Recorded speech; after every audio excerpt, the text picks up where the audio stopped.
특별한 손님 초청 안식일에 오신 우리 모든 손님들과 또 안식일 예배를 위하여 오신 우리 모든 성도님들에게 이 안식일에 하나님께서 축복하신 그 모든 축복이 여러분에게 함께 하시기를 주의 이름으로 축복합니다. 오늘은 특별히 우리 성도님들에게 꼭 필요한 말씀을 전해야 되겠다는 생각을 가지고 왜 우리가 예수를 믿어야 하는지에 대해서 이 성경 말씀으로 함께 은혜 받는 시간을 갖고자 합니다. 여러분, 사람과 짐승의 차이가 무엇일까요? 65kg 나가는 똑같은 사람과 그리고 사람과 가장 비슷하다고 하는 침팬지를 비교해 보았습니다. 그런데 차이는 뇌에 있었습니다. 이 붉은 털 원숭이는 그 뇌 무게가 350g이었습니다. 그런데 똑같은 65kg의 사람은 뇌 무게가 1350g이었습니다. 무려 이 가장 짐승 가운데 가장 똑똑하다는 이 침팬지보다도 사람은 1000g이나 더 많은 뇌 무게를 가졌다는 것이죠. 만약에 우리 인간이 다른 짐승들처럼 기본적인 번식과 그리고 기본적인 생물학적인 생존만을 위한 삶이라 한다면 우리의 뇌가 이렇게 무거울 필요가 없다는 것이죠. 특별히 인간에게 발달한 것은 뇌 가운데 신포유류인 이 큰 대뇌가 잘 발달되어 있습니다. 특별히 전두엽, 정두엽, 측두엽 해서 이 대뇌가 발달되어 있는데 이 뇌가 하는 기능은 무엇인가 하면 사고하는 기능, 특별히 하나님과 교통하는 이 종교적인 역할을 하는 그 뇌라고 하는 것입니다. 그래서 사람은 생물학적으로 다른 동물과 완전히 다른 존재라고 하는 것입니다. 창조 때부터 사람은 다른 동물과 다른 목적으로 지음을 받았다는 것입니다. 그것은 하나님과 교통하는 존재, 하나님을 섬기는 존재로 하나님께서 우리를 지으셨다는 것이죠. 그래서 사람의 마음에는요 특별한 것이 있습니다. 그것은 영혼을 사모하는 마음입니다. 사람은 결코 우리의 삶에 필요한 물질적인 것으로 만족하지 않습니다. 우리는 정신적인 것, 그래서 문화생활을 누리고자 하는 욕구가 무엇인가 하면 사람은 영적인 존재이고 정신적인 기능을 가진 존재라는 것입니다. 특별히 성경은 전도서 3장 11절에 하나님이 모든 것을 지으시되 때를 따라 아름답게 지으셨고 사람에게는 영혼을 사모하는 마음을 지으셨다 했습니다. 우리 인간에게만 있는 특별한 것, 그것은 영혼을 사모하는 것이죠. 그래서 여러분 주위를 돌아보십시오. 인류가 사는 모든 곳에는 동서고금을 막론하고 신앙을 한 종교적인 행위를 한 것을 우리는 발견할 수 있습니다. 그래서 한 종교학자는 이렇게 이야기했습니다. 여러분 가운데 종교를 갖고 있지 않는 사람이 있는가 찾아보라. 너무 심한 말 같지만 그런 필히 짐승과 다를 바가 없을 것이다. 그처럼 사람은 종교적인 존재로 하는 것입니다. 그러나 문제는 이것이죠. 우리는 영적인 것을 추구하고 영원한 사물을 추구하고 신을 섬기고 싶어 하는데 정말 참된 신이 누군지를 우리가 찾는 것이 문제라는 것입니다. 그래서 이 세상에는 많은 종교가 있습니다. 이슬람도 있고 불교도 있고 기독교도 있고 힌두교도 있고. 오늘 주제는 이것입니다. 우리는 영적인 존재로 하나님과 교통하는 존재로 지음을 받았는데 우리는 어떤 종교가 참 종교이며 어떤 신앙을 해야 되느냐는 것이죠. 성경에서는 좀 특별한 말씀을 하고 있습니다. 다른 이로서는 구원을 얻을 수 없나니 천하 인간의 구원을 얻을 만한 다른 이름을 우리에게 주신 일이 없습니다. 여러분, 불교의 경전에는요 이렇게 주장하지 않습니다. 유교는 더더욱 그렇고요. 기독교에 독특한 것이 있는데 구원은 오직 누구를 통해서만 얻는다는 것입니까? 다른 이름을 주신 일이 없다. 곧 예수 그리스도를 통해서만 구원을 얻는다는 것입니다. 또 보십시오. 예수님께서 친히 하신 말씀이 내가 곧 길이요 진리요 생명이니 나로 말미암지 않고는 아버지께로 갈 자가 없다고 했습니다. 그러니까 이 성경은요, 아주 우리에게 아주 독특한 것을 이야기하고 있는데, 오직 길은 한 길밖에 없고 우리가 선택해야 될 길은 오직 예수 그리스도 외에는 진리가 없고 생명이 없고 길이 없다는 것입니다. 그래서 사실은요, 기독교인들은 좀 배타적입니다. 왜냐하면 성경에 예수님께서 친히 말씀하시기를 내만이 유일한 길이요, 나만이 유일한 생명이요, 내만이 진리라고 하니까 이건 다른 것과 융합할 수 없는 것입니다. 그래서 제가 사실은 이 대학교 4학년 때까지 불교 신자였는데, 제가 학교 다닐 때 제일 싫었던 사람이 누구냐면 교회 다니는 사람을 제일 싫어했습니다. 왜냐하면 교회 다니는 사람들, 저는 불교 신자는요 아주 포용성이 넓어요. 나만이 진리라고 하지 않습니다. 왜냐하면 불교 신자 자체가 끊임없이 진리를 추구하는 구도자의 삶을 살기 때문에. 그러나 기독교는요, 나만이 길이요, 나만이 진리라고 하는 것입니다.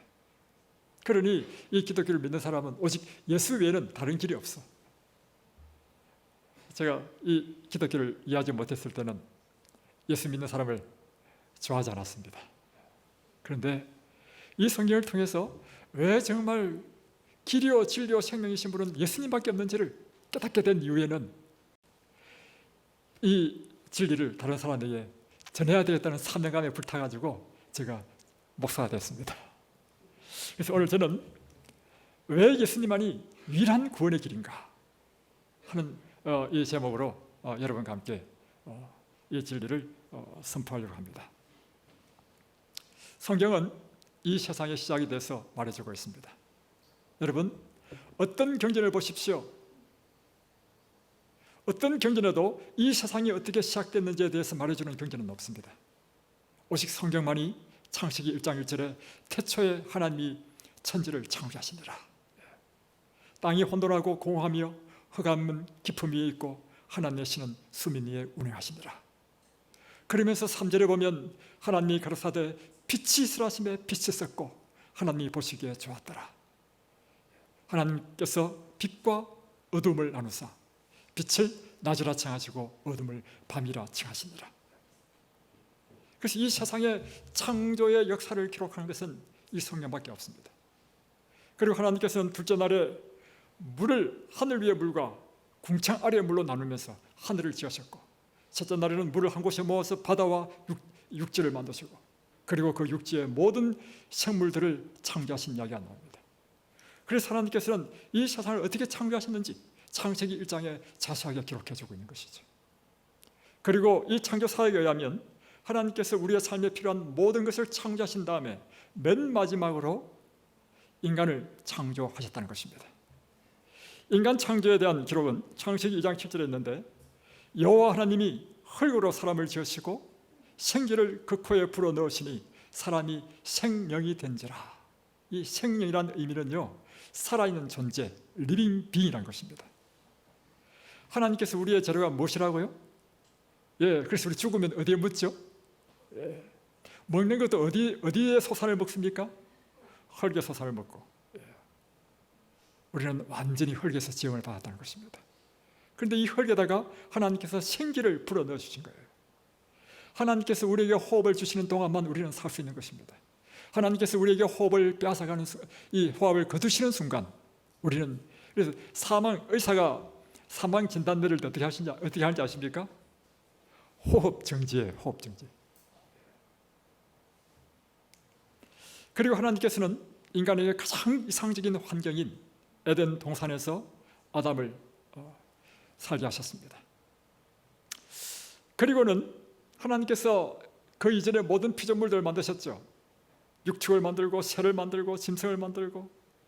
그런데 참 이상한 것은 모든 짐승은요, 쌍으로 만들었습니다. 처음부터 만드실 때 수컷과 암컷을 함께 만들었습니다. 그런데 사람만은 남자만 창조하셨어요. 혼자 창조하셨다는 것이죠. 이상하지 않습니까?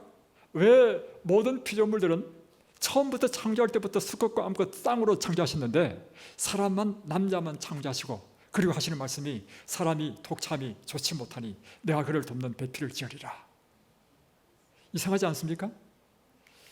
여기에는요, 그리고 나서는 하나님께서는 아담을 잠재우시고 아담의 허리에서 갈비뼈를 채우셔서 활구로 채우신 다음에 그의 돕는 배필인 여자를 창조하시는 이야기가 나옵니다. 왜 이렇게 하실까? 처음부터 남자 여자를 다 지으시면 되는데 하나님께서 이렇게 하신 것은 분명한 하나님의 목적이 있기 때문입니다. 그 목적이 무엇인가? 그것은 하나님은 다른 피조물과 다르게 사람은 오직 한 생명의 통로를 통해서만 인류가 나오도록 하신 것입니다. 그 한 생명의 통로가 누구라고요? 아담인 것입니다. 아담은 남자입니까 여자입니까? 남자인 것입니다. 이 남자를 통해서 그의 배우자 여자가 창조되고 다음에 그 남자와 여자를 결합시켜서 하나님께서는 자녀를 출산함으로 이 땅에 인류가 번식하도록 하셨다는 것입니다. 그래서 이 세상의 모든 생명은 오직 한 생명의 통로인 첫사람 아담을 통해서만 나누어지도록 하신 것입니다. 그래서 이 세상의 모든 사람은 누구의 후손일까요? 아담의 후손인 것입니다. 아담은 남자입니까 여자입니까? 그래서 이 세상의 모든 사람은 다 첫사람 아담 곧 남자의 후손이 되게 하신 것입니다. 자, 지금부터 제가 사자서학을 보십시다. 첫 번째는 최초의 여자도 남자인 아담에서 났죠. 그리고 그 여자와 결합시켰죠. 결혼시킨 다음에 그 낳는 자녀도 사실은 누구의 후손입니까? 남자의 후손인 것입니다. 여자분들은 좀 억울할 겁니다. 우리가 생물학적으로 보면 요즘 남자가 참 귀하죠. 요즘은요 애 낳는 것도 쉽지 않아가지고 그죠? 남자가 건강해야 이 자녀가 건강한 자녀가 출산됩니다. 그래서 여자도 중요한 일을 합니다. 남자를 좋아하니까. 다음에 남자의 정자가 함께 결합해서 한 생명 세포 분열을 위해서 생명을 창조하지만 그 생명의 씨가 누구에게 있다는 것입니까? 남자에게 있다는 것입니다. 그래서 이 성경은 모든 세상에 난 사람은 다 남자의 후손이라는 거예요. 그런데 이 성경이 말고 이 성경이 없었던 우리 한국 동양에서도요 바로 이 진리를 알고 있는 것입니다. 그래서 사자서학에 보면 아버지가 나를 낳으시고 어머니가 나를 기르시니 아버지 은혜는 하늘과 같고 어머니 은혜는 바다와 같다. 제가 이 초등학교 때 이걸 배웠는데요 이해가 안 됐습니다. 분명히 나를 낳은 사람은 누군데? 엄마인데 근데 사자서학에서는 아버지가 나를 낳았다는 거예요. 이렇게 하면 또 맞을 것 같습니다. 어머니가 나를 낳으시고 아버지가 나를 기르시니 우리 조상은 무엇을 알았습니까? 생명의 씨앗이 남자에게 있다는 것입니다. 그래서 이 세상의 모든 후손은 누구의 후손이에요? 아담의 후손인 것입니다. 그래서 성경 히브리서 7장 10절에 보면 성경은 그 모든 후손들이 조상의 허리에 있다 이렇게 기록하고 있습니다. 조상의 허리에 있는 것은 그 허리에 있는 생명의 씨앗, 남자의 허리에 있다는 것입니다. 히브리서 7장 10절에 보면 이런 멜기세덱이 아브라함을 만날 때 레위는 아직 자기 조상의 허리에 있었다. 근데 레위는 아브라함과 어떤 관계냐? 아브라함이 이삭을 낳고 이삭이 야곱을 낳고 야곱이 레위를 낳았습니다. 그러므로 레위는 아브라함의 정손자입니다. 아브라함이 직접 레위를 낳지도 않았습니다. 그럼에도 불구하고 성경은 레위는 누구의 허리 안에 있었다고요? 아브라함의 허리 안에 있었다. 그러면 이 말씀은 이렇게 되는 것입니다. 오늘 우리 모두는 누구의 허리 안에 있었을까요? 더 궁극적으로 나아가면 최초의 인류인 아담의 허리 안에 있었던 것입니다. 이해되십니까? 자 보십시오. 우리 지금 손주가 났어요. 손주가 지금 아직 돌이 안 됐습니다. 손주가 우리 아들이 며느리와 결혼해서 낳았단 말이에요. 그런데 이 손주는 태어나기도 전에 누구의 허리 안에 있었습니까? 제 허리 안에 있었습니다. 이런 말이에요. 더 나아가면 제 아버님의 허리 안에 있었다는 거예요. 더 나아가면 결국에는 아담의 허리 안에 모든 인류가 그 허리 안에 있었다는 것입니다. 그러므로 이 땅에 태어나는 모든 사람들은 최초의 조상인 아담의 후손이 되는 것입니다. 다음 창세기 2장 9절에 보면 여호와 하나님께서 그 땅에서 보기에 아름다운 먹기에 좋은 나무가 나게 하시니 동산 가운데는 생명나무와 선악을 알게 하는 선악과도 있었더라 했습니다. 하나님께서 이 에덴 동산에 모든 것을 다 먹을 수 있었고 그 먹을 수 있는 것 가운데 특별히 영생을 주는 생명과를 창조하셨습니다.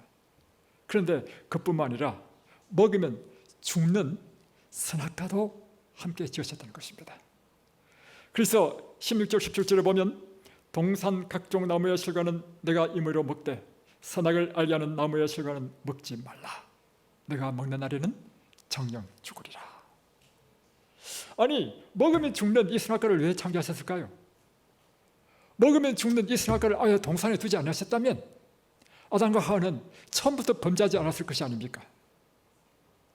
그 이유는 우리를 지으실 때 우리에게 완전한 자유의지를 준 것입니다.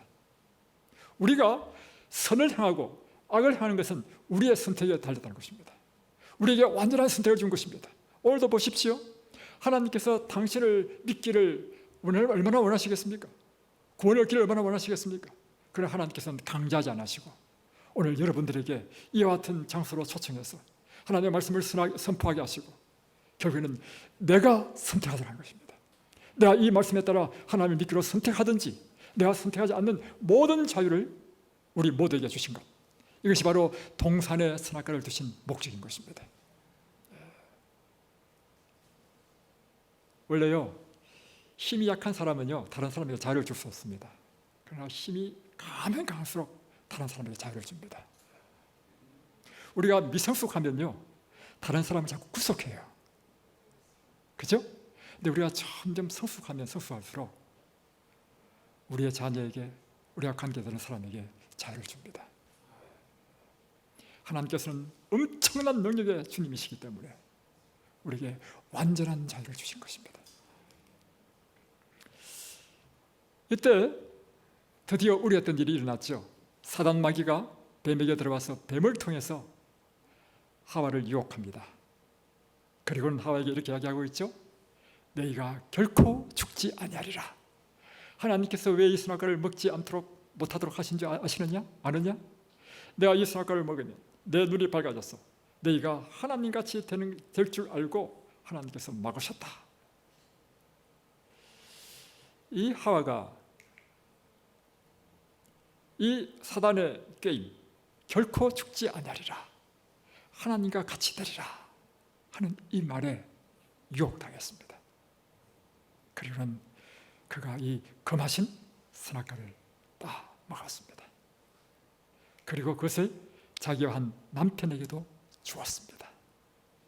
여러분, 하와는 분명히 뱀의 유혹에 넘어가서 선악과를 따먹었지만 그때 남편이 없었어요. 먼저 먹고 범죄한 이 하와가 그 선악과를 따서 남편을 또 찾아갔습니다. 찾아가서 남편에게 이 선악과를 먹으라고 요청했습니다.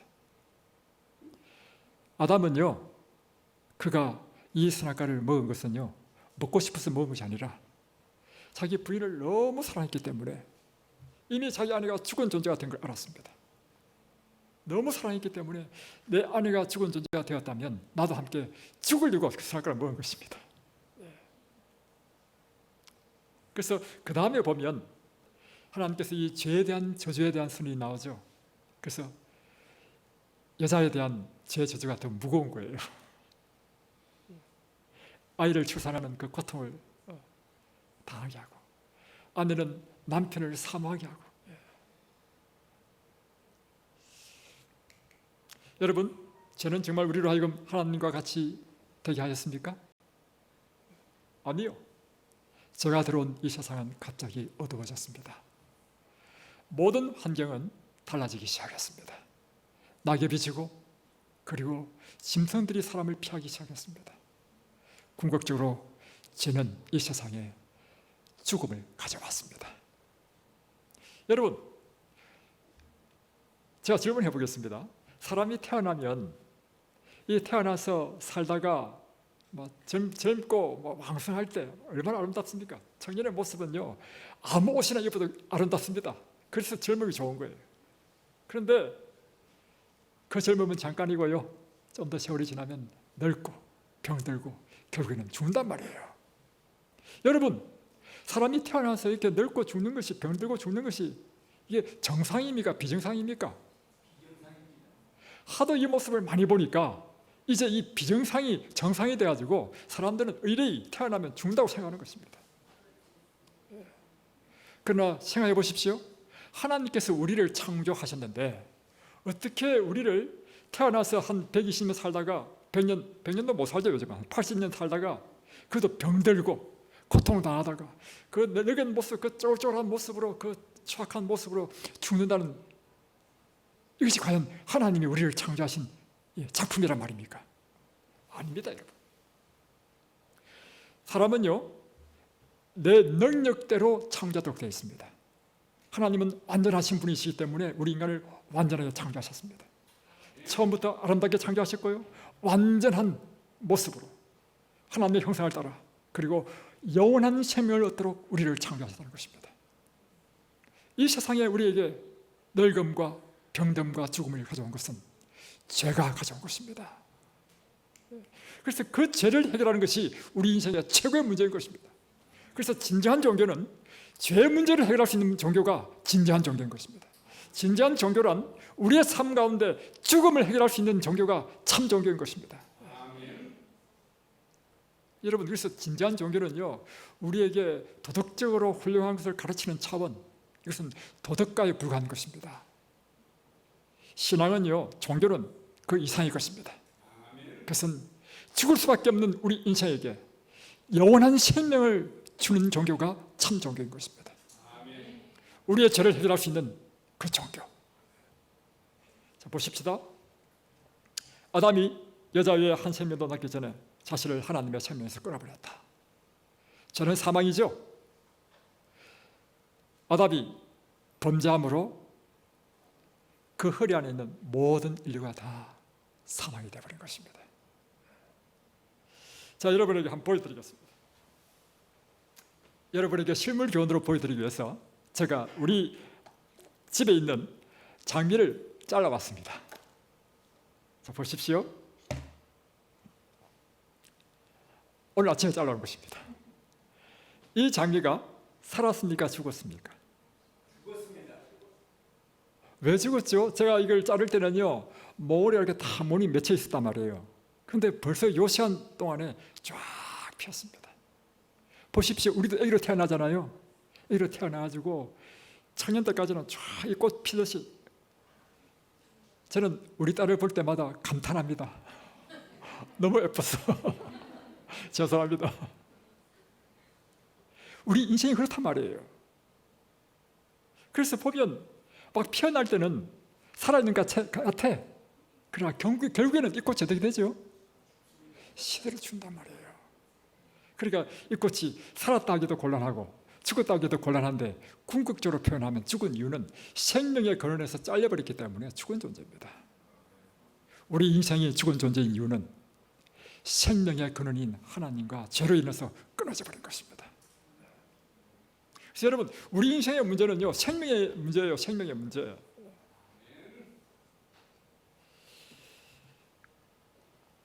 로마서 5장 12절에 성경은 이렇게 이야기하고 있습니다. 그러므로 한 사람으로 말미암아 죄가 세상에 들어오고 죄로 말미암아 사망이 왔나니 이와 같이 모든 사람이 죄를 지었으므로 사망이 모든 사람에게 이르느니라. 여러분, 한 사람이 죄를 지었는데 모든 사람이 죄인이 되었고, 한 사람이 사망에 이르는데 모든 사람이 사망이 되었다. 이 한 사람은 누구죠? 아담인 것입니다. 하와가 될 수 없는 이유는 무엇일까요? 사실 최초의 범죄한 사람은 하와였습니다. 그러나 이 한 사람은 하와가 아닌 것입니다. 하와가 이 한 사람이 될 수 없는 이유는 뭐죠? 생명의 근원이 아니기 때문입니다. 보십시오. 만약에 하와가 범죄하고 아담이 범죄하지 않았다면 어떤 일이 일어날 수 있을까요? 그것은요, 하나님께서 하와는 죄를 지었으니까 죽고 다시금 하나님께서 아담을 통해서 그의 배필을 창조하실 수 있는 것입니다. 생명의 근원이 살아있기 때문에. 그러나 아담이 범죄하고 난 이후에는 상황이 달라진다는 것이죠. 모든 이 세상에 태어날 생명의 씨앗이 아담과 함께 죄인이 되었고 아담과 함께 사망이 되어버린 것입니다. 그래서 여러분, 우리는 이 세상에 태어날 때부터 무엇을 태어난다고요? 죄인으로 태어나고 사망의 존재로 태어난다는 것입니다. 이 세상의 모든 사람은 다 본질적으로 죄인이요, 본질적으로 다 죽은 자입니다.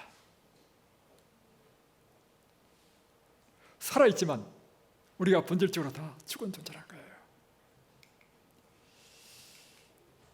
하나님께서 이 범죄한 아담과 하와에게 생명의 약속을 위해서 구원의 계획을 선포하셨습니다. 이것이 바로 범죄한 아담과 하와를 찾아오신 하나님께서 주신 구원의 계획입니다. 창세기 3장 15절, 내가 너로 여자와 원수가 되게 하고, 이 너는 아담과 하와를 유혹했던 뱀, 사단, 마귀인 것입니다.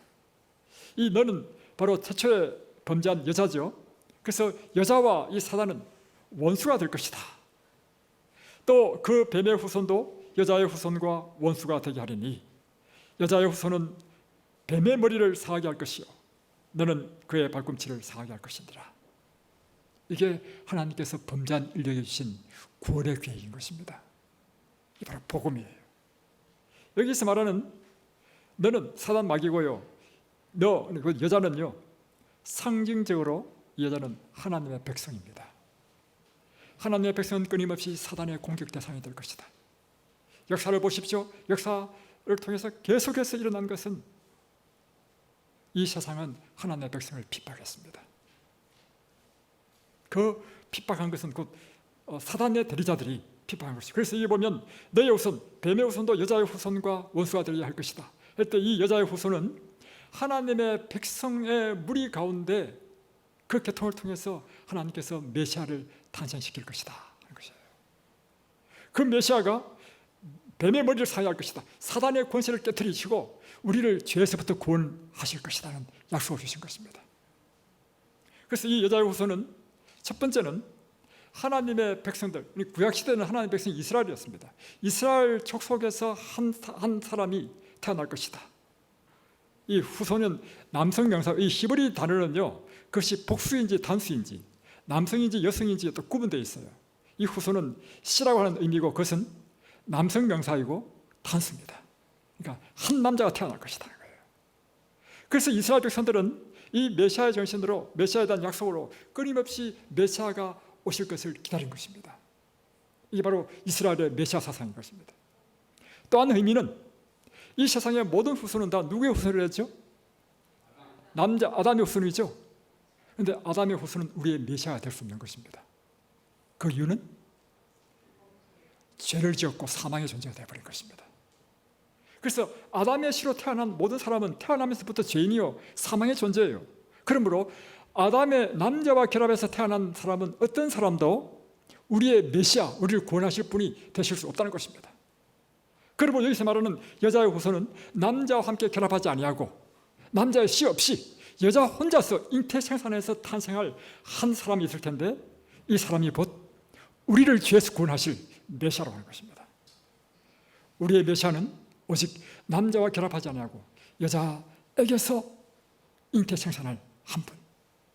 그래서 보면 창세기 4장에 딱 보면요, 아담과 하와가 이 약속을 받고 그들은 메시아를 기다렸습니다.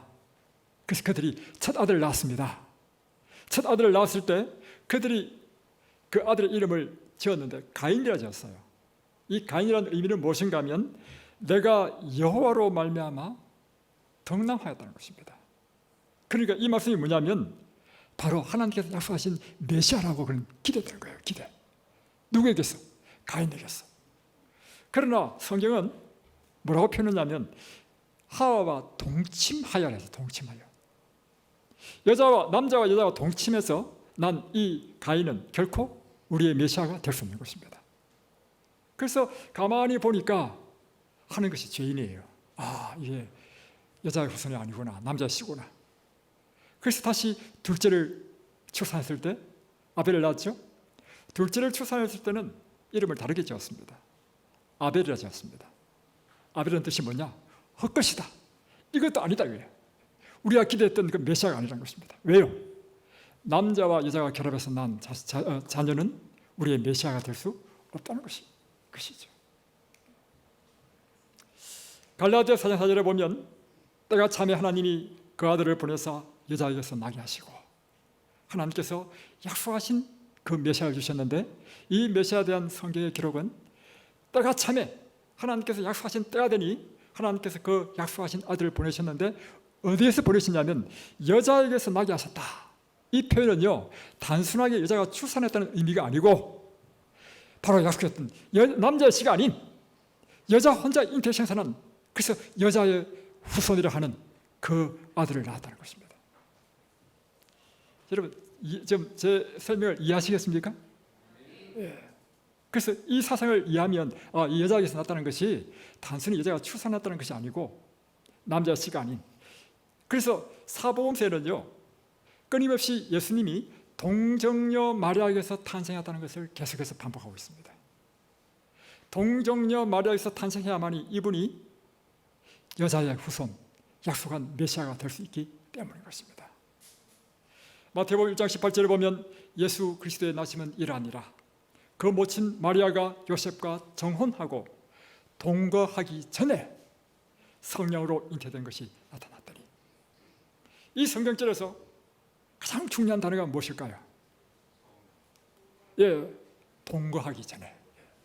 만약에 동거하고 난 이후에 낳았으면 이 사람이 성령으로 잉태해서 나온 사람인지 남자의 씨로 나온 건지 알 수가 없잖아요, 그렇죠? 그래서 동거하기 전에. 예수님께서 탄생하기 700년 전에 하나님께서 이사야 선지자를 통해서 메시아에 대한 이런 예언을 하셨습니다. 이사야 7장 14절, 그러므로 주께서 친히 징조를 내게 주실 것이라. 보라, 처녀가 잉태하여 아들을 낳을 것이요 그 이름을 임마누엘이라 하리라. 여러분, 처녀 혼자 애를 낳을 수 있습니까? 이사야가 이 예언을 할 때요, 자기도 이것이 무슨 뜻인지 알지 못하고 하나님으로부터 받아서 기록한 것입니다. 여러분, 이 성경은 사람의 생각으로 지은 일반적인 책과 완전히 다른 것입니다. 성경이 위대한 이유는요, 오직 하나님의 계시를 통해서 기록한 책, 하나님에게서 온 말씀인 것입니다. 그래서 이 글을 기록한 그 선지자조차도 이해하지 못했지만 하나님께서 주셨기 때문에 기록한 것입니다. 어떻게 처녀가 남자 없이 애를 낳을 수 있습니까? 그러나 분명히 700년 전에 바로 처녀가 잉태하여 아들을 낳을 것이라고 이렇게 예언했습니다.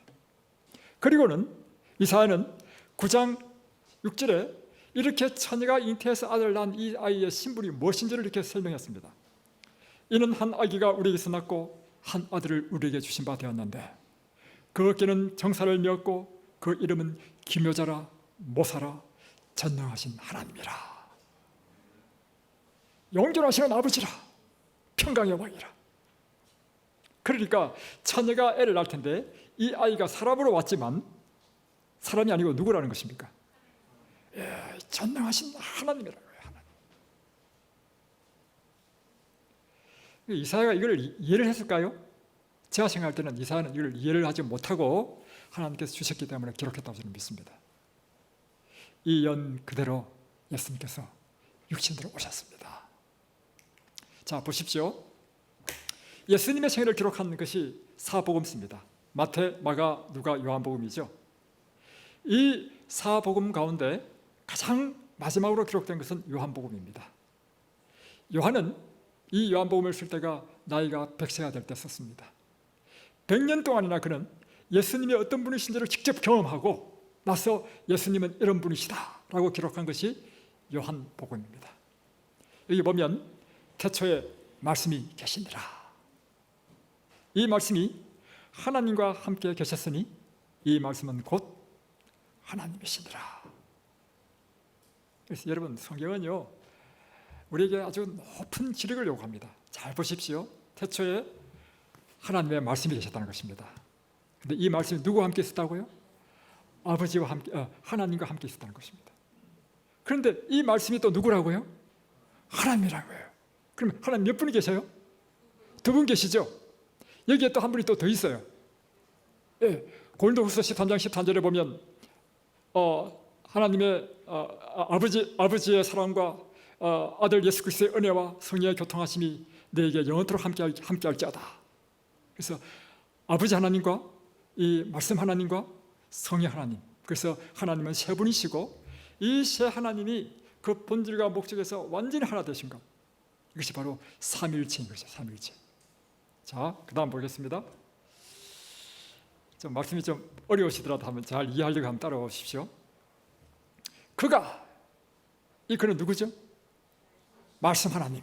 이 말씀 하나님이 태초에 하나님과 함께 계셨고, 이 하나님을 제가 아버지 하나님을 하겠습니다. 아버지 하나님과 함께 계셨고, 만물이 그는 누구죠? 말씀 하나님으로 이 모든 만물이 창조됐다는 것입니다. 하나도 그가 없이는 된 것이 없는데라. 이 말씀 하나님 안에 생명이 있었으니 이 생명은 사람들의 빛이라. 자, 보십시오. 그런데 이 말씀 하나님이 무엇이 됐어요? 육신이 됐다는 말씀은 뭐냐면 사람이 되셔서 오셨다는 것입니다.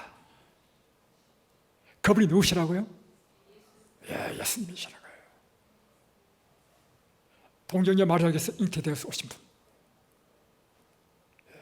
남자 씨가 아닌 성령으로 잉태되어서 탄생하신 그분은 바로 말씀 하나님이셨고, 그분이 육신으로 오신 예수님이시라는 것이죠. 예수님 안에는 그러므로 무엇이 있어요?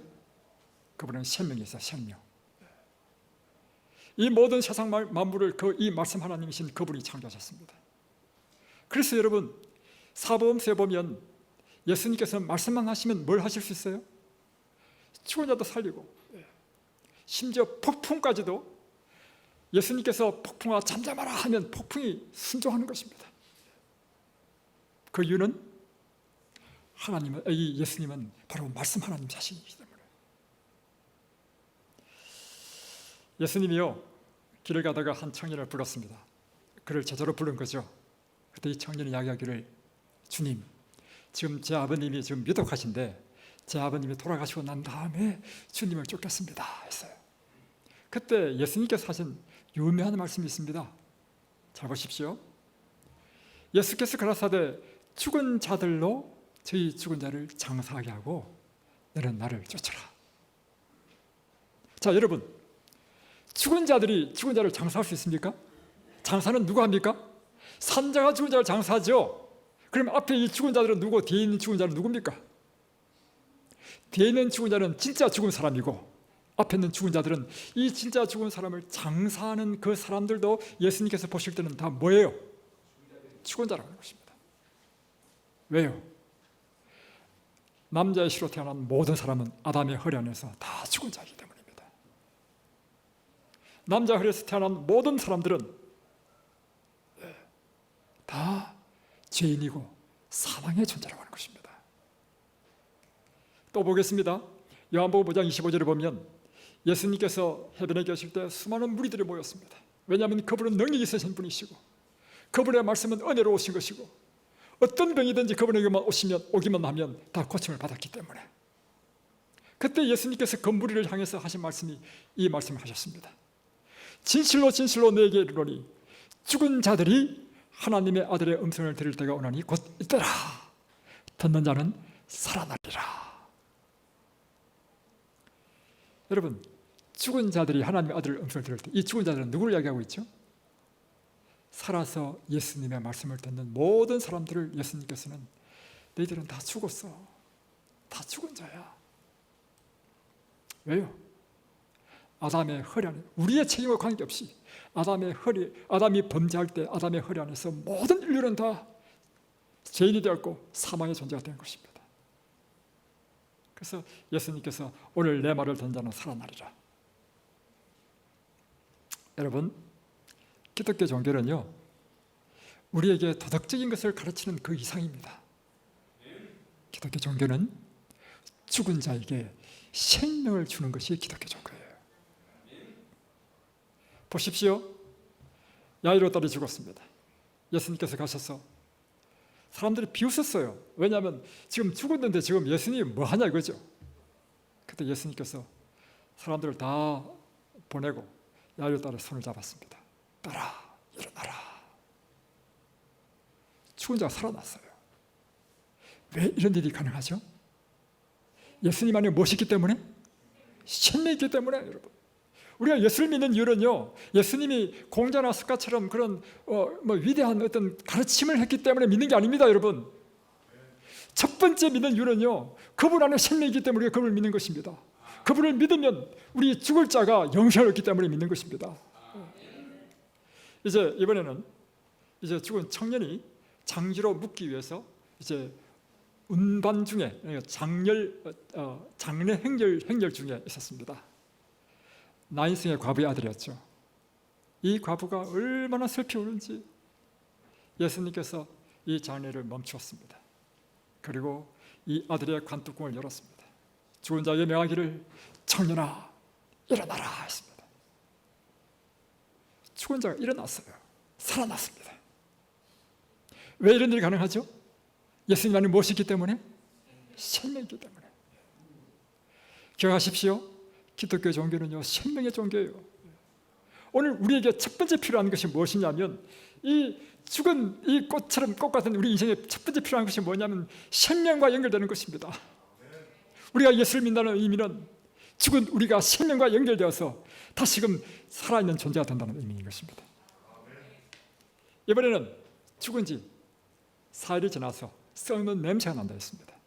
여러분, 앞에는 그래도 죽은 지 얼마 안 됐고 다음에는 또 장례 행렬로 가는 때이고, 이번에는 죽어가지고 썩는 냄새가 나는 경우에도 살릴 수 있을까요? 왜 그렇죠? 예수님에게는 생명이 있기 때문에.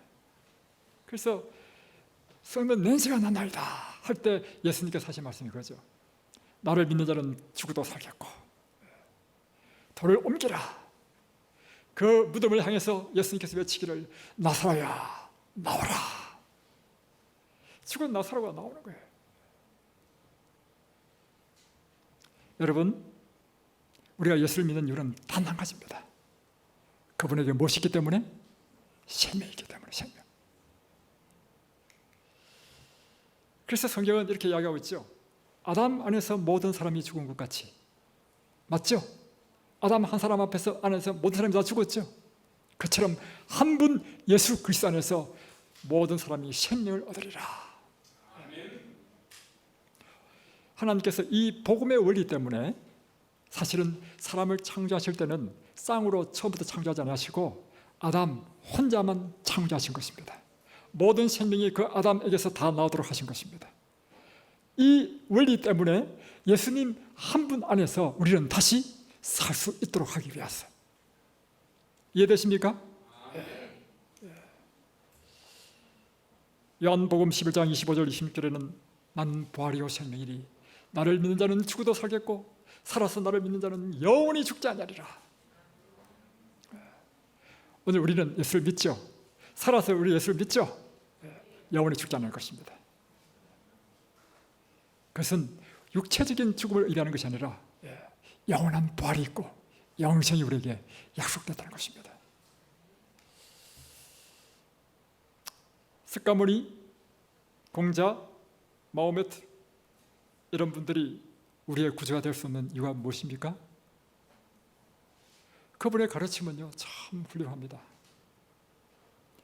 스가모니, 공자 다 정직한 사람이고요 진리를 추구했던 사람입니다.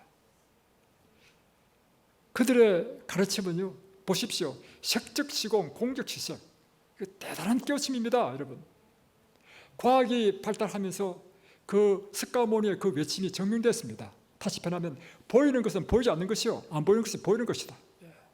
놀라운 깨달음이에요. 여러분, 그처럼 스가모니가 깨달은 것 굉장히 많습니다. 특별히 공자는요 최소한 사람이 사람답게 사는 것이 무엇인지를 연구했습니다. 삼강오륜이 이 유교에서 나온 것이죠. 그의 가르침을 저는 너무나 좋아합니다. 그럼에도 불구하고 여러분, 그들의 가르침이 아무리 훌륭하다 할지라도 그들이 우리에게 줄 수 없는 것이 있습니다. 무엇을 줄 수 없죠? 생명을 줄 수 없어요. 생명을 줄 수 없어요. 그래서 우리가 그분을 우리의 구주로 삼을 수 없는 이유는 그들이 다 남자의 씨로 태어난 사람들이고 그들 자신이 태어나면서부터 죄인으로 태어났고 그들 자신이 사망의 존재야. 그래서 우리에게 생명을 줄 수 없다는 것입니다. 여러분. 그래서 우리는 예수를 믿는 것입니다.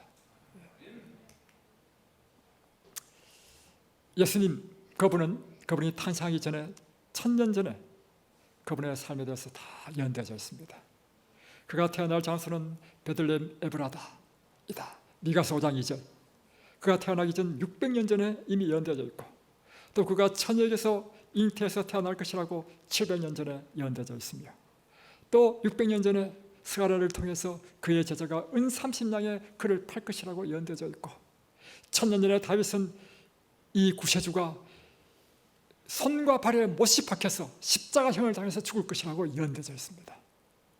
여러분, 이 세상에 어떤 종교 창시자가 이처럼 그의 탄생 1000년 전, 700년 전 그의 탄생의 비밀, 탄생의 장소, 그의 생애, 그의 죽는 방법까지도 이 연대져 있는 종교 창시자가 누가 있습니까? 오직 한 분, 예수 그리스도. 그의 마지막 죽음의 모습을요, 700년 전에 이사야는 생생하게 기록했습니다. 700년 전에 구세주가 어떻게 죽으실지 그 예언은 그대로 예수님께서 죽으셨습니다. 그의 찔림은 우리의 허물을 인하며 그가 상함은 우리의 죄악을 인함이라. 그가 징계를 받음으로 우리가 평화를 누리고 그가 채찍에 맞음으로 우리가 나음을 입었도다. 하나님이 세상을 이처럼 사랑하사 독생자를 주셨으니 이는 저를 믿는 자마다 멸망치 않고 영생을 얻게 하려 하심이니라. 우리가 예수님을 믿는 이유는 그분이 우리에게 영생을 주실 수 있는 분이시기 때문입니다. 그분이 우리에게 영생을 주시는 방법은요, 그냥 선언으로 되는 것이 아닌 것입니다. 죄는 반드시 그 값을 지불해야 되는 것입니다. 죄의 값은 사망인 것입니다. 전 인류의 죄의 값을 지시기 위하여 하나님이 인간이 되셔서 자신의 생명을 주신 것입니다. 우리가 구원 얻은 것은요, 그저 얻은 것이 아닙니다. 여러분, 엄청난 대가를 지불한 것입니다. 그리고는 그 하나님께서 우리에게 요청하시기를 누구든지 저를 믿는 자는 값없이, 돈 없이 이 영생을 받으라고 하는 것입니다. 여러분, 계란에 제가 이제 사는 곳에 시골에 살아요. 시골에 사는데 우리 자녀들이 어렸을 때 개도 키우고 닭도 키웠습니다. 닭을 키웠는데 처음에는 암탉만 키웠습니다. 여러분, 암탉만 키워도 알을 낳을까요? 예, 알을 낳습니다. 모든 새 종류는요, 수컷 없이도 알을 다 낳아요. 그런데 그 알은 다 무슨 알이에요? 무정란이에요. 무정란. 무정란의 의미는 뭐예요? 그 안에 생명의 씨가 없다는 것입니다. 이 무정란은요, 새끼로 부화되지 않습니다. 제가 그래서 다시 수탉을 사가지고 집어넣었어요. 그때부터 나는 알은 똑같은 알이지만 완전히 달라. 하나는 생명이 있고 하나는 생명이 없어. 그 차이는 무엇이에요? 생명의 씨가 있는 것은 병아리로 부화할 수 있는 생명이 있다는 거예요. 여러분, 오늘날 세상에 수많은 사람들이 있습니다. 단 한 가지 방법으로 나눌 수 있습니다. 그것은 우리 속에 영생의 생명의 씨앗이 있는 사람과 이 영생의 생명의 씨앗이 없는 사람으로 나눌 수 있다는 거예요. 어떤 사람이 이 생명의 씨앗이 있는 사람입니까? 예수 그리스도를 개인의 구주로 영접하고 주님을 믿는 사람에게는 생명의 씨앗이 있는 유정란이 된다는, 유정란. 여러분, 오늘 주님께서는 오늘 이 시간 여러분에게 호소합니다. 나는 생명이다. 내가 너를 위하여 죽었다. 누구든지 저를 믿는 자마다, 나를 믿는 자마다 멸망치 않고 영생을 얻게 하겠다. 여러분, 이 예수님을 믿지 않으시겠습니까? 그분의 생명을 받으셔서 영원한 생명을 누리는 저와 여러분이 되시길 바라면서 말씀을 마치겠습니다.